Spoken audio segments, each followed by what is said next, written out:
आत्मीय भाइयों एवं बहनों, प्रणाम। कैसे हैं आप?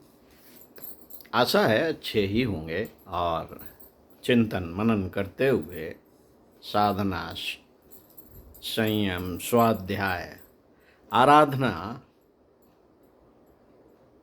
पर विचार कर रहे होंगे, कुछ अच्छा पढ़ रहे होंगे, कुछ अच्छा सोच रहे होंगे। इसी क्रम में आपको वेद मूर्ति तपोनिष्ठ युग ऋषि पंडित श्री राम शर्मा आचार्य जी के पुस्तक विज्ञान को शैतान बनने से रोकें, विषय सह अस्तित्व का नैसर्गिक नियम, आपको अपनी आवाज में पढ़कर सुनाता हूं। आइए सुनते हैं। मित्रों, जर्मन प्राणिशास्त्र वेत्ता हेकल लगभग एक शताब्दी पूर्व इस निष्कर्ष पर पहुंचे थे कि सृष्टि क्रम विविध इकाइयों के सहयोग संतुलन पर चल रहा है। जिस प्रकार शरीर के कलपुर्जे, कोशिकाएं और ऊतक मिलजुल कर जीवन की गतिविधियों का संचालन करते हैं, उसी प्रकार संसार के विविध घटक एक दूसरे के पूरक बनकर सृष्टि संतुलन को यथाक्रम बनाए हुए हैं।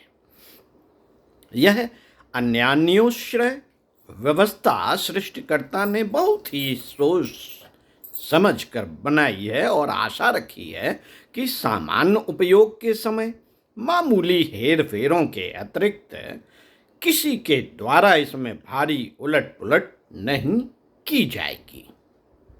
सृष्टा की यह इच्छा और व्यवस्था जब तक बनी रहेगी, तब तक इस धरती का अद्भुत सौंदर्य और मनोरम क्रियाकलाप भी जारी रहेगा।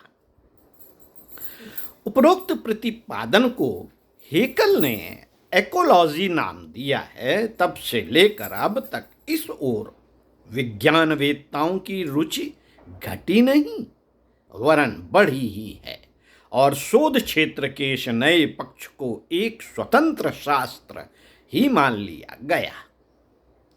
अब सृष्टि संतुलन विज्ञान को इकोलॉजी शब्द के अंतर्गत लिया जाता है।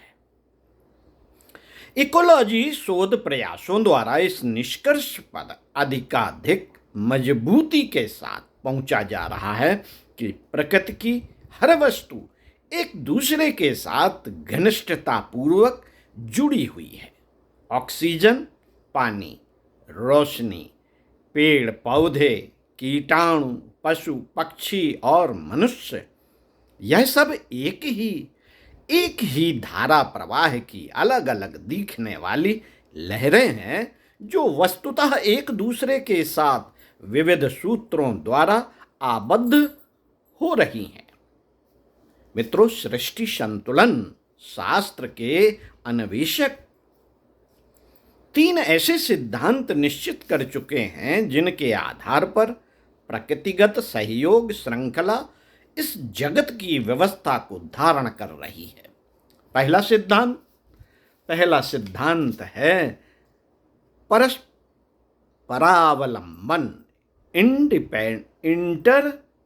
इंटरडिपेंडेंस।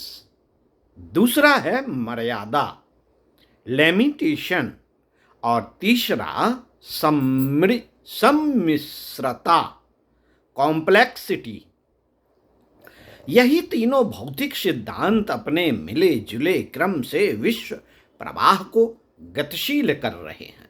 जिस प्रकार अध्यात्म जगत में सतचित आनंद की, सत्यम शिवम सुंदरम की, सत रज तम की ईश्वरीय जीव प्रकृति की मान्यता है और माना जाता है कि इन्हीं चेतन तत्वों के आधार पर जीवधारियों की प्रवृत्ति, मनोवृत्ति की क्रम व्यवस्था चलती है। ठीक इसी तरह संतुलन शास्त्री यह मानते हैं कि सृष्टि क्रम की सुव्यवस्था, इंटरडिपेंडेंस लिमिटेशन और कॉम्प्लेक्सिटी पर निर्भर है। परावलंबन इंटर डिपेंडेंस का सिद्धांत यह बताता है कि प्रकृति की हर चीज अन्य सब वस्तुओं के साथ जुड़ी बंधी है। किसी भी जीव की सत्ता अन्य असंख्य जीवों के अस्तित्व पर निर्भर है। मानवीय सत्ता स्वतंत्र नहीं है। मानवीय सत्ता यदि पेड़ पौधे ऑक्सीजन पैदा करना बंद कर दें तो वह बेमौत मर जाएगा। विशालकाय वृक्ष का जीवन उन छोटे कीटाणुओं पर निर्भर है जो सूखे पत्तों का विघटन कर उन्हें खाद के रूप में परिणत करते हैं और जड़ों के पोषण की व्यवस्था जुटाते हैं। जमीन पर रहने वाले बैक्टीरिया किस प्रकार जड़ों को खुराक पहुंचाते हैं और चींटी, दीमक आदि छोटे कीड़े किस प्रकार जड़ों तक हवा, रोशनी और नमी पहुंचाने में अधिक परिश्रम करते हैं, इसे जाने बिना हम वृक्ष के जीवन आधार का सही मूल्यांकन कर ही नहीं सकते। वृक्ष अपने आप में स्वतंत्र नहीं है, वे कोटि कोटि जीवन घटकों के अनुग्रह पर आश्रित और जीवित हैं। साथियों, वन जंतुओं की प्रमुख खाद्य आवश्यकता जो पौधा पूरी करता है वह भी पराश्रयी पाया गया है। छोटे कीड़े कई तरह के बीज और खाद इधर से उधर लिए फिरते हैं। यह सीधा उसी से अपना जीवन ग्रहण करता है। कीड़ों की हरकतें बंद करने के उपरांत प्रयोगकर्ताओं ने देखा कि खाद पानी की सुविधा देने के बाद भी पौधा उगने और बढ़ने की क्षमता खोता चला गया। संतुलन शास्त्र का दूसरा नियम है मर्यादा, लिमिटेशन। यह सिद्ध करता है कि हर प्राणी और हर पदार्थ की एक मर्यादा है। जब वह उससे आगे बढ़ने का प्रयत्न करता है तभी रोक दिया जाता है। वंश वृद्धि की क्षमता प्राणियों में निसंदेह अद्भुत है, पर इससे भी तेज कुल्हाड़ी इस अभिवर्धन को नियंत्रित करने के लिए कोई अदृश्य सत्ता सहज ही चलाती रहती है।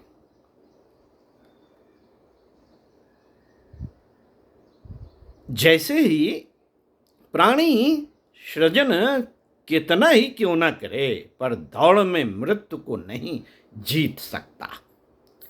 जैसे ही जन्म दर की दौड़ बढ़ती है, वैसे ही मृत्यु की वाघिन उसे दबोच कर रख देती है। प्राणियों का शरीर, पौधों, पेड़ों का विस्तार एक सीमा पर जाकर रुक जाता है। पौधे एक सीमा तक ही सूर्य किरणों को सोखते हैं और निर्धारित मात्रा में ही ऑक्सीजन पैदा करते हैं। उपभोक्ताओं की संख्या और उपयोग की मात्रा जब तक उत्पादन के अनुरूप रहती है तब तक ढर्रा ठीक तरह चलता रहता है, पर जब उत्पादन से उपभोग की मात्रा बढ़ जाती है तो विनाश का देवता उन उपभोक्ताओं के गले मरोड़ देता है। संतुलन जब तक रहेगा तब तक शांति रहेगी, पर जहां भी जिसने भी मर्यादा का उल्लंघन करने का वाला सिर उठाया, वहीं कोई छिपा हुआ भैरव बेताल उठे हुए सिर को पत्थर मार मार कर कुचल देता है। आताताई और उच्छृंखल मनुष्यों के अहंकार को किसी न किसी कोने से उभर पड़ने वाली प्रतिक्रिया का शिकार बनना पड़ता है। पेट की आवश्यकता से अधिक आहार लेने वाले अपच और उदरशूल का कष्ट सहते हैं। प्रकृति उल्टी और दस्त कराकर उस अपहरण को वापस करने के लिए बाध्य करती है। सम्मिश्रता कॉम्प्लेक्सिटी का सिद्धांत बताता है कि जिनके साथ हमारा प्रत्यक्ष संबंध नहीं दिखता उनके साथ भी दूर का संबंध रहता है और घटनाक्रम प्रकारांतर से परोक्ष रूप में उन्हें भी प्रभावित करता है और उससे सीधा संबंध जो नहीं समझते उन्हें भी प्रभावित करता है जो उससे सीधा संबंध नहीं समझते। विश्व की कहीं भी घटित होने वाली घटनाक्रम को हम यह कहकर उपेक्षित नहीं कर सकते कि इससे हमारा क्या संबंध है। प्रत्यक्ष न सही परोक्ष रूप से सही हम कहीं भी किसी भी स्तर की घटना से अवश्यमेव प्रभावित होते हैं। अमेरिका का राष्ट्रीय पक्षी गरुड़ अब तक अपना अस्तित्व गंवाने की तैयारी में है। इस आत्महत्या जैसी सत्ता निश्चित का क्या कारण हुआ? इसकी खोज करने वाले जीव शास्त्री इस निष्कर्ष पर पहुंचे हैं कि पौधों को कीड़ों से बचाने के लिए जिन डीडीटी सरीखे रासायनिक द्रव्यों का उपयोग होता रहा है उससे गरुड़ के स्वाभाविक आहार में प्रतिकूलता भर गई। फलस्वरूप वह प्रजनन क्षमता खो बैठा। अब वह पक्षी वंश वृद्धि की दृष्टि से प्रायः निकट्टू ही बनकर रह गया है। ऐसी दशा में उसके अस्तित्व का अंत होना स्वाभाविक ही था। यूं रासायनिक घोलों का गरुड़ की प्रजनन शक्ति से सीधा संबंध नहीं बैठता, पर संबंध सूत्र मिलाने पर एक के लिए किया गया प्रयोग दूसरे के लिए वंशनाश जैसी विपत्ति का कारण बन गया। इस प्रकार की संबद्ध सूत्रता हमें अन्य प्राणियों की हलचलों अथवा अन्यत्र होने वाली घटनाओं के साथ जोड़ती है। मित्रों, साइकोलॉजी विशेषज्ञ वरी कामगर यह कहते हैं कि देश और जाति का अंतर कृत्रिम है। मनुष्य के बीच की दीवार निरर्थक है। इतना ही नहीं, प्राणधारियों और जड़ समझे जाने वाले पदार्थों को एक दूसरे से स्वतंत्र समझना भूल है। हम सब एक ऐसी नाव पर सवार हैं जिसके डूबने उतारने का परिणाम सभी को समान रूप से भुगतना पड़ेगा। रॉकफेलर यूनिवर्सिटी न्यूयॉर्क के पैथोलॉजी एंड माइक्रोबायोलॉजी के प्राध्यापक वायु वास का कथन है कि वैश्विक चक्रों कॉस्मिक साइकिल्स के थपेड़ों से हम इधर उधर गिरते पड़ते चल रहे हैं। हमारे पुरुषार्थ की अपनी महत्ता है, पर ब्रह्मांडीय हलचलें भी हमें कम विवश और बाध्य नहीं करती।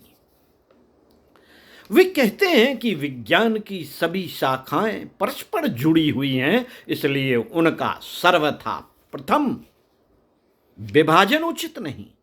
भौतिक विज्ञान और जीव विज्ञान के विविध शाखाओं का समन्वयात्मक अध्ययन करके ही हम किसी पूर्ण निष्कर्ष पर पहुंच सकते हैं। मिस्र में आस्वान बांध बनने से अब नील नदी के तटवर्ती क्षेत्रों को प्राकृतिक खाद पहुंचने का लाभ मिलना बंद हो गया है। फलस्वरूप क्षेत्र की उर्वरा शक्ति को भारी क्षति पहुंची है। अफ्रीका महाद्वीप के जाम्बिया और रोडेशिया देशों में पिछले दिनों कई बांध बने हैं। इनके कारण अनपेक्षित समस्याएं उत्पन्न हुई हैं और वे बांधों से मिलने वाले लाभ की तुलना में कम नहीं वरन अधिक ही हानिकारक एवं जटिल हैं। समुद्रों के मध्य जहां तहां बिखरे हुए छोटे टापुओं पर चालू की गई उत्साहवर्धक विकास योजनाओं का बुरा असर पड़ता है और इन प्रयासों को घाटे का सौदा माना गया है। इसी क्रम में अगले वीडियो में आपको पढ़कर सुनाते हैं, विज्ञान को शैतान बनने से रोकें। ओम शांति।